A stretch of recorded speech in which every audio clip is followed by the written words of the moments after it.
हमको समय एक दिन मिला है। जितना हो सके हम लेकर आए।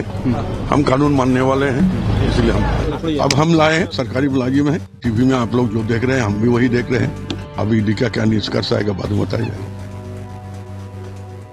कुछ दिनों पहले झारखंड में एक व्यक्ति के घर से लगभग 32 करोड़ से ज्यादा का कैश बरामद हुआ।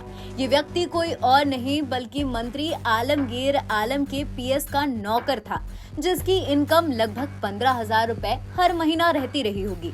उसके घर से 32 करोड़ से ज्यादा का कैश मिला। ये मामला तभी लामलाइट में आया। झारखंड के ग्रामीण विकास विभाग के मंत्री आलमगीर आलम को ईडी की रिमांड दे दी गई है। पीएमएलए कोर्ट ने ईडी की अर्जी को स्वीकार करते हुए 6 दिन की रिमांड पर उन्हें भेज दिया है। बता दें, ग्रामीण विकास विभाग में कमीशन के खेल के मामले में मनी लॉन्ड्रिंग के आरोप में आलमगीर आलम की गिरफ्तारी हुई है। इस मामले में मंत्री के पीएस संजीव लाल और जहांगीर आलम की पहले ही गिरफ्तारी हो चुकी है। रिमांड पर भेजे जाने से पहले ग्रामीण विकास विभाग के मंत्री के मामले में पीएमएलए कोर्ट में बहस हुई।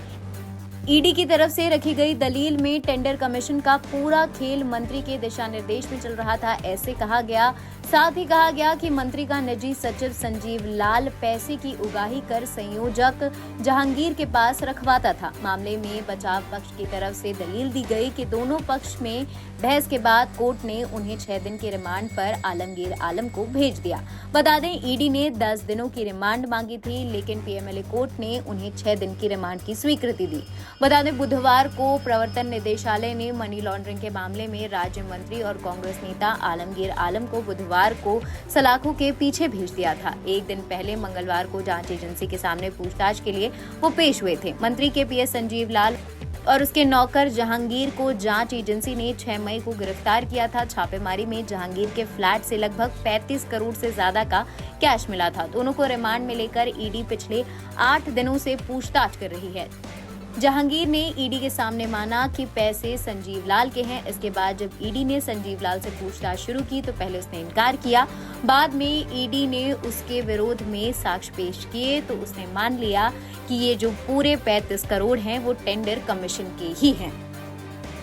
इस मामले में एक और चौंकाने वाली बात यह है कि आलमगीर आलम के पीएस संजीव लाल ने पूछताछ में बताया कि पैसे मंत्री आलमगीर आलम के कहने पर वसूले जाते थे। वो टेंडर कमीशन से मिले रुपए को छिपाकर जहांगीर के पास रखवाते थे। इसके लिए उसने अपने नौकर जहांगीर के नाम पर एक फ्लैट ले रखा था। पिछले 3 महीने से वो इस फ्लैट में कैश जमा कर रहा था। बता दें, जिस इलाके में संजीव ने फ्लैट ले रखा था वहां के लोगों को भी पैसे रखने की कोई भनक नहीं थी। टेंडर कमीशन घोटाले में ईडी एक बार फिर से 6 मई से लगातार छापेमारी कर रही है। अब तक हुई छापेमारी में कुल 37 करोड़ रुपए जब्त किए गए हैं। ईडी ने संजीव लाल की गिरफ्तारी के बाद कोर्ट में ये जानकारी दी कि टेंडर कमीशन से वसूली गई राशि विभागीय अधिकारियों में बंटी थी। कमीशन की राशि वसूलने के बाद संजीव की जिम्मेदारी थी कि वो व्यवस्थित तरीके से अधिकारियों के बीच बांट दे। ईडी ने कोर्ट में ये भी बताया कि संजीव लाल के पास जो दस्तावेज और डिजिटल डिवाइस मिले हैं उसमें कई अहम जानकारियां सामने आई हैं। कई अधिकारियों के नाम भी सामने आए हैं जो इस टेंडर कमीशन में शामिल हैं। सभी ईडी की रडार पर हैं। NBT online report.